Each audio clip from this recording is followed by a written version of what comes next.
Welcome to ARC, Eric. Nice to be here. So I heard a wise man on a podcast say that the battlefield is the ultimate cauldron of learning, and that war separates good ideas from bad ideas really quickly.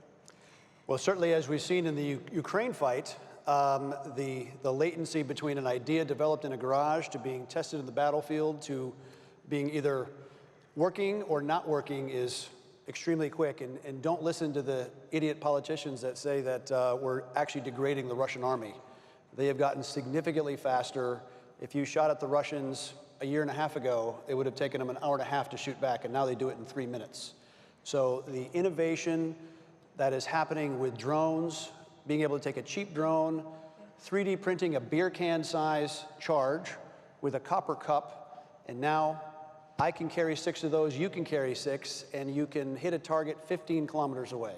So it is a massive acceleration of lethality and the innovation. And now as you put AI literally on the edge of that device where it is autonomous and it's going out to seek a target it recognizes, it is a brave and dangerous new world. So as a student of military history and also a former Navy SEAL and founder of Blackwater, I suppose you have frontline view of a lot of these conflicts brewing around the world and how conflict has kind of changed in a lot of places. Has the West been, in a way, I frame the session as what is it like to build technology to be good ancestors for our children? Has the West been a good ancestor on the part of securing the future for the next generation? I would say in the defense industry, we suffer from almost an affluenza. We've gotten very fat and lazy and woke. I would say some of the cultural afflictions that have affected the rest of society are certainly in the military as well. Again, the revolution in technology, the acceleration, it's like when Genghis Khan put stirrups on horses, and it enabled, instead of walking into battle, now you're galloping at the speed of a horse while standing up in the saddle firing arrows rapidly. What happened? Created an empire from the Pacific Ocean all the way to Hungary. And it wasn't that he was beaten in Hungary, they just got sick of it and turned around.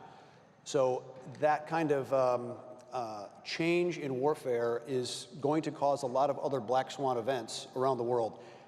And at the same time, this industry has been massively too expensive, uncompetitive, uninnovative, and so we're way behind. And so the same kind of talk when you're here with reindustrialize, with diffusing that decision-making, that innovation down to the lowest level, we absolutely have to do that because the centralized solution to this has clearly failed and it's way too expensive. So what in your assessment is the next hot zone to worry about, like when you survey the global scene? Well, look, China's been very deliberate. They're saying they're going to retake Taiwan at some level. Whether they do it demographically in 10 years, because Taiwan's demography, their baby making is deficient as well, even more so than it is on the mainland.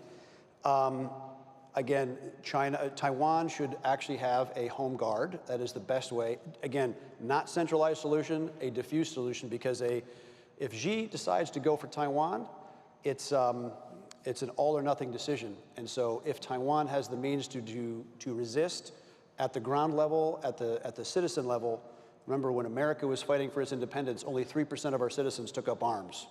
Sometimes that's enough. So certainly that's one. I think, I'm hoping President Trump can actually make some kind of a ceasefire deal and some kind of reasonable resolution, because the pointless grind of Ukraine is just going to wipe out the next generation of demographics, because there's about a 0% chance that Ukraine is able to take back all of its terrain. Right. And it is the long-term interest of the West to pull Russia away from the orbit of China, because remember, it was 100 years policy to keep German industry from combining with Russian resources. And all we've done is push Russian resources into a very subservient role with China. I met a head of state a few months ago who'd been to every BRICS meeting. And he said all the previous BRICS meetings, it was always a very equal relationship between Xi and Putin. This last one, Xi was clearly in charge, clearly in a dominant position, and that is not in our interest either. So Russia They don't have to be our best friends, but we don't have to have such a combative relationship with them, and we have much more in common with them than we have to fight about. Speaking of BRICS, I remember that the acronym has actually expanded quite rapidly. It's now BRICS, IEAS. They're expanded faster than LGBTQ, IS++, 2P. What do you make of this new alliance that is challenging the West? Look, when the reserve currency of the world was the pound, transitioning to the dollar was fairly smooth.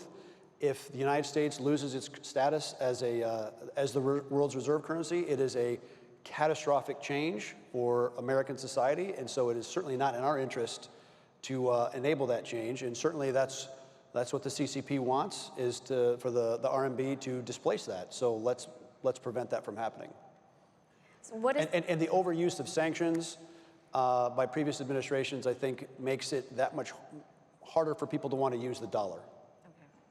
So in terms of the frontier of the next conflict, it's probably going to be AI, cyber, and maybe space. Could you say something about how you foresee, how should the US make moves to kind of get better in these domains? And actually, how far are we behind, or if we are behind at all? Well, I think it's important to talk about the surveillance capitalism, right? Because first, I guess, let's think about first principles and how does it affect individual liberty in our society. When 9/11 happened, the US government got into the business of buying a lot of personal data, commercial data, from the advertising industry. And it created an entire segment called surveillance capitalism. And as you shifted, so you went from analog advertising information to all the digital world, and then when iPhones come out, smartphones in 2009-10, all the apps are developed around organizing, collecting, and exporting your data, be able to sell advertising. And so by 2027, digital advertising will be $1 trillion industry. And so big tech is very hooked on that. And so if you think about that much data of all your exhaust being all over the web, and you combine that with AI, now you can have effectively digital grooming by AI. In America, the average kid, by the time they reach the age of 13, has had 72 million data points collected on them. So I think it's extremely important. China has gone the way of the ultimate surveillance state with social credit scores to debank you, to block you from tickets, from entry to buildings or whatever, based on your social credit score. We stand the risk of that and giving it away by letting big tech own and control that much of our data. In the United States, we have the 10 amendments. First Amendment guarantees free speech, freedom of religion, freedom of assembly. Fourth Amendment, the right to privacy. When you're carrying a device around that is literally leaking all of your exhaust, where you go, what you buy, who you call, what you browse, and you're turning that over to the hands of people that really don't necessarily subscribe to your value system, it is the makings of a very Orwellian society if we're not careful. We already have, TikTok on our phones, which is essentially, you might as well be attached to a Chinese spy balloon at all times, right? So I read somewhere that you have actually created a phone, your own phone, to kind of counter this. Well, it resulted after a very angry phone call after the 2020 election, when big tech was throwing people off of certain platforms, censoring free speech, not even allowing you to question what was going on in the vaccine craziness or election recounting or any of that. And I said, we're never going to make big tech better by complaining about it, only if we can compete. And so we actually set out to build an independent platform outside of the Google and Apple universe that they couldn't cancel. And we've done that. It's called an unplugged phone. The difference is we don't have an advertising ID, so we're not collecting all your data. All the things that big tech collects on you now, we prevent that from happening. And it's working. Why did I wake up 4 years ago and decide to take on not one, but two multi-trillion-dollar industries? Because we can, and someone had to. I think it's extremely important going forward because the amount of AI that is that can literally digitally groom us and shape our reality, shape our education, we ignore that at our peril. So I recall also reading that this phone has a very special dating app on it. Yeah, Because we tend to be the ultimate not woke platform, we even have a dating app for people that have not been vaccinated, which was thrown off of all the other app stores. Well, you know, especially in this country, in the UK, where Apple has actually, if you've been reading the news, Apple has actually requested for the UK government, oh no, it's the other way, sorry, the UK government has actually requested for Apple to actually have a backdoor into their iCloud because they want to be able to actually peer into your encrypted messages. So I couldn't think of anything more important than your project, Unplugged, which is something that we should plug. Again, it's impossible for them to ask for that on our device because all of our stuff is peer-to-peer encryption. So they could demand the company to give them the keys to your phone. We don't have it because the keys on your device are generated by you. When you call someone else, it's a peer-to-peer call with your own encryption that we, the company, have no backdoor to.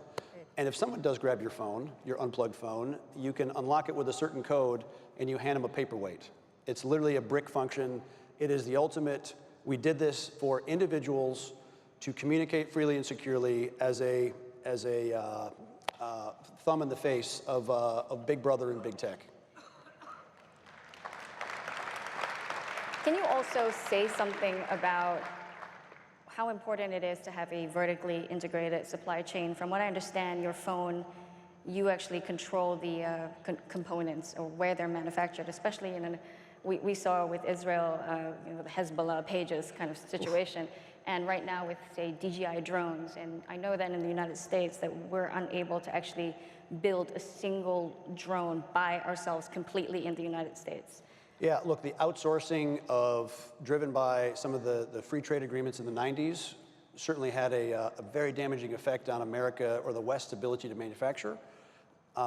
We have certainly sought to make a supply chain that is not controlled or influenced by the Chinese Communist Party, because I think we're at a period in time where it's a clear competition between a governments based on individual rights and liberty and what their role is versus the state versus an absolute maximum state where we are just not even subjects but serfs.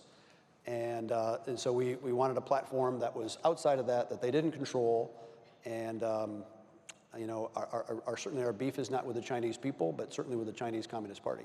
So where do you manufacture all Indonesia. your components? Okay, that's amazing. And eventually we'll do it in America, but you know, volume. We have crawl, walk, run, because again, taking on the very big guys, but I'm an insurgent at heart, so.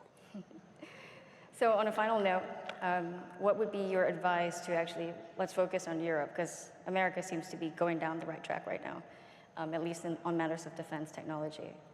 What would be your one thing that Europe needs to do to secure that? I would say empower their entrepreneurs, because if you keep looking to the big industries, you know, when Hitler had his time in Germany, he had massively over-consolidated the industries. And so it was much easier to control centralized, socialized industries. You know, the real mission of the US military at the end of World War II was to denazify, decartelize, and make German industry small and competitive. That's one of the reasons German industry did so well coming out of the 40s, 50s, and 60s, because it broke up big industry and it let people compete. As Europe has to, you know, wake up to, I think, a realistic call from the US that you have to defend themselves. I think NATO should be an alliance, not a protectorate. And there's plenty of innovation that can be done at the small scale level. What really saved Ukraine was innovators, smart people working out of their garages, like you opened the interview with, developing, testing, fielding immediately. That short flash to bang innovation is very, very possible. It's very, very necessary, and it costs massively less than the nonsense of the usual pricing they're used to paying. Thank you. Thank you, Erik, for your time. Thank you.